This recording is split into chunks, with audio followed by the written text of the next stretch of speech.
A few thousand years ago, something happens in the mind that suddenly changes the paradigm of the species.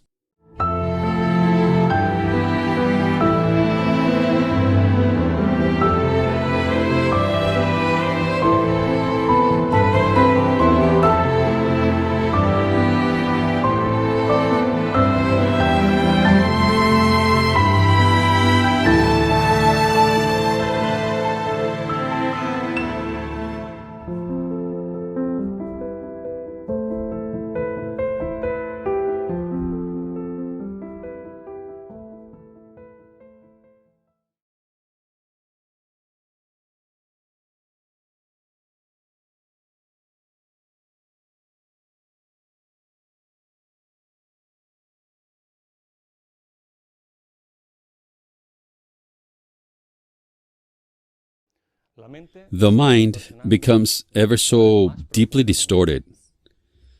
The Course explains this by saying that once you've taken this first step, the rest is incomprehensible to you. Because once your mind takes this step of starting to distort itself, certainty is lost. That's why it's defined as knowledge, a mental state. Once the mental distortion enters you, you can no longer clearly distinguish each step. And the mind, once getting here, due to this function that begins to activate, which is interpretation or perception, interpretation, it's the same. Once the mind begins to interpret, it's a victim of its own false conclusions. From there, the reference, instead of being reality, that is familiar to it, now those references begin to be its own interpretations. And as they become more and more confusing, the mind enters into a state of madness or dysfunctionality. It's the same. It's understandable then that where there was no conflict previously, from that moment on, conflict begins to occur. Projection that we'll see as a mental defense mechanism to try to free oneself from that state of contradiction or conflict. Enemies begin to be perceived everywhere. So that's what produces this mental distortion. There is a whole series of metaphysical experiences before we participate in the experience of time and space. And from there, the physical experience occurs, and what also some have studied historically, okay? Before this, there's no history, because there's no space, there's no time from this perspective. What happens here? What happens at this point where this shift occurs, so to speak, of the mind going outwards? Initially, as we said, there is this reference. This reference serves the mind to constantly return to equilibrium, to not lose the correct perspective. We're using words that are symbolic, that are not exact, but more or less, so we understand. This is a source. Therefore, the mind always draws from this and can have reality as a reference. From this point on, as we said before, that stops happening. When this stops happening, what happens is that you lose the notion of your identity. This is the fundamental part. That's why we say that the concept that each person has of themselves plays a very important role here. What happens when you forget who you are? This is also represented, for example, in the Bible. What happens when they are expelled? Remember, this is something symbolic. What happens when Adam and Eve are expelled? That they suddenly feel ashamed. What does that represent? That they have identified themselves with something that is not themselves. That they've identified themselves with is the physical body. I've said that there's a previous experience to the physical, a metaphysical experience. I also said that thoughts are becoming increasingly denser. The Course explains that every thought produces form at some level. The body then appears to give form to those thoughts of increasing density.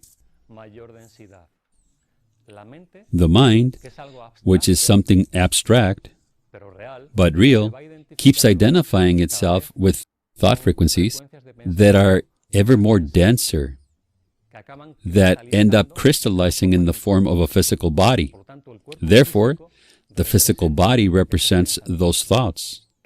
What do those thoughts represent? Limitation, the possibility of being attacked, vulnerability.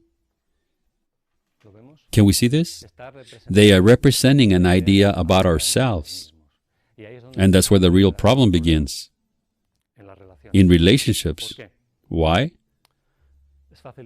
It's easy to understand. If you lost a reference of who you are, that space has to be replaced with something else.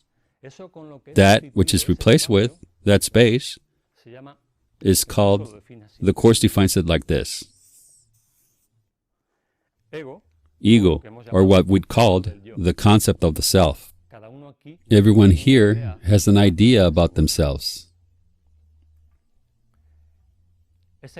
That idea is needed because of this state of mind that has lost certainty. Since certainty has been lost, a substitute is required, something to fill that empty space. But this is an idea.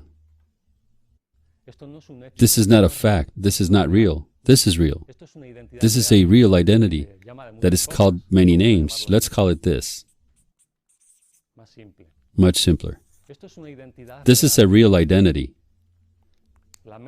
The mind is the creative aspect of this that you are. But the mind, when distorted, disassociates itself from this that you really are.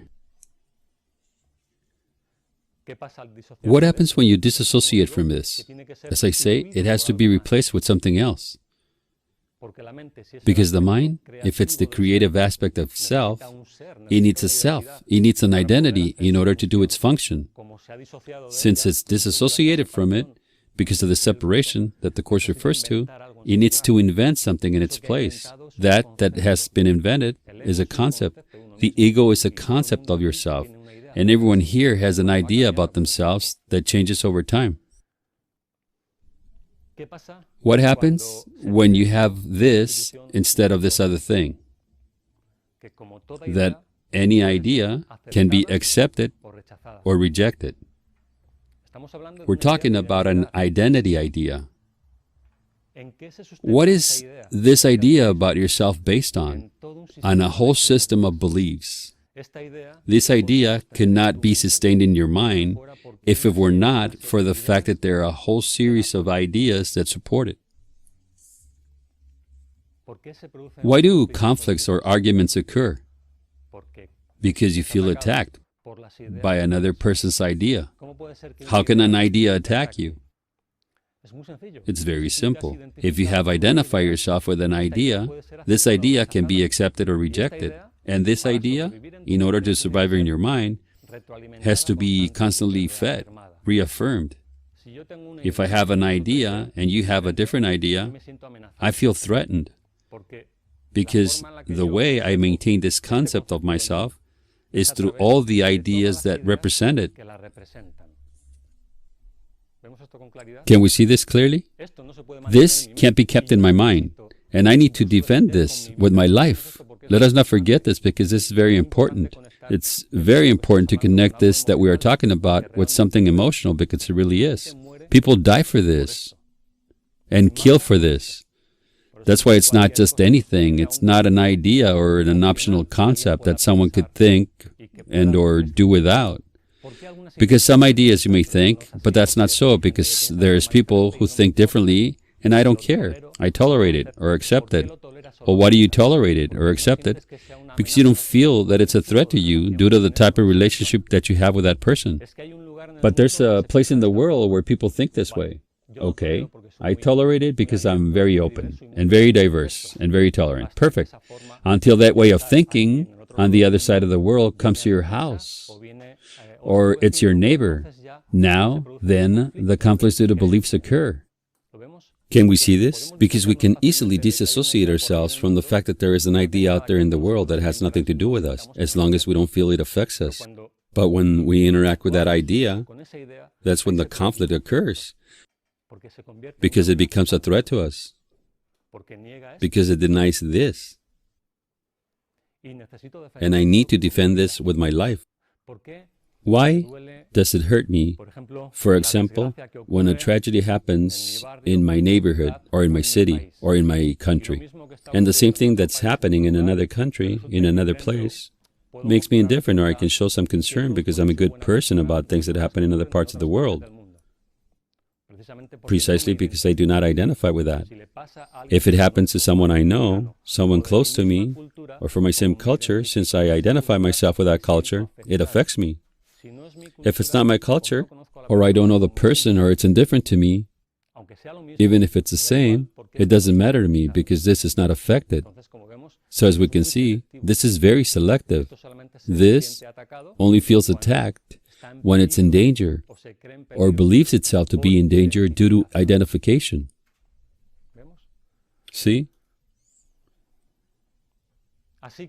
So then, this idea that arises as a substitute for this, for what we really are, but have forgotten or disassociated ourselves from, is now what we focus all our efforts on to survive.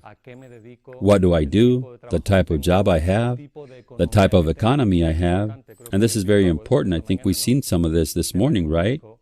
The economic issue, everything, every little aspect, every little detail of our daily life has to do with this idea, but in an absolute and forceful way.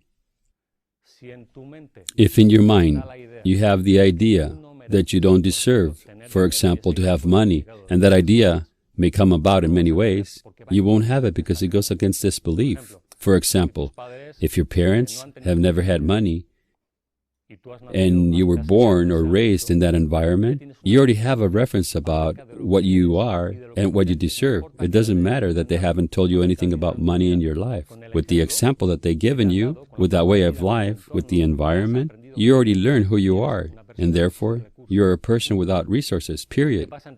What happens then, when an experience comes along that gives you more than your mind is willing to accept because it's confronted, that you're going to reject it? And this is very important to take into account. If the experience I live exceeds the capacity to accept what I am, I'm going to reject it, even if in the surface I tell myself that it's desirable. If I'm a woman, and my mother has been with me alone because she divorced, because my father abandoned me, and we were both alone, what happens? What is the reference that I'm going to have about family? A woman alone. That is my identity. Who's my reference? A woman, my mother. How's my mother lived? Alone. What am I going to have to do to be faithful to that family pattern? Repeat the same experience. Because if I have a partner, I'm being unfaithful to that family paradigm. This happens with any example you want to use. What I've seen has shaped the idea about myself. So if you want to know what this concept of oneself is based on, we only have to look around us, familiarly speaking, and see what messages I've been receiving, because the mind automatically and naturally adapts to the environment, so that once it has been assimilated, it learns it, and like I said, all learning, it becomes something unconscious, so I no longer have to think about it, because it has already been integrated. Now, the only thing my mind has to do is reproduce it. And as I say, it does this automatically. That's why, it being unconscious, sometimes people have experiences not knowing where they're coming from. Here, we're going to discover how this whole process works, where our conscious beliefs come from, and what is it that they're constantly trying to reinforce. That's why we said this is very important, and this is the source of all conflicts. And forgiveness directly affects whether this is maintained or changed as well. All right? Okay. We said then that this idea needs to be reaffirmed. Why does this happen? How does that work? We're also saying that learning becomes automatic. It becomes automatic, so you don't have to worry about keeping it present at all times. Once you learn something, riding a bike, typing a keyboard, driving, what happens? You integrate it, and your mind is free to learn other things, right? This is exactly the same. Once you learn to manage yourself from here, everything that your mind is experiencing, that is programming, becomes automated. And that, everything that you learn, is shaping this. Okay? Once this, I repeat, is established, it's only a matter of repeating it. And you don't have to worry about repeating it, because as we say, it's automatic.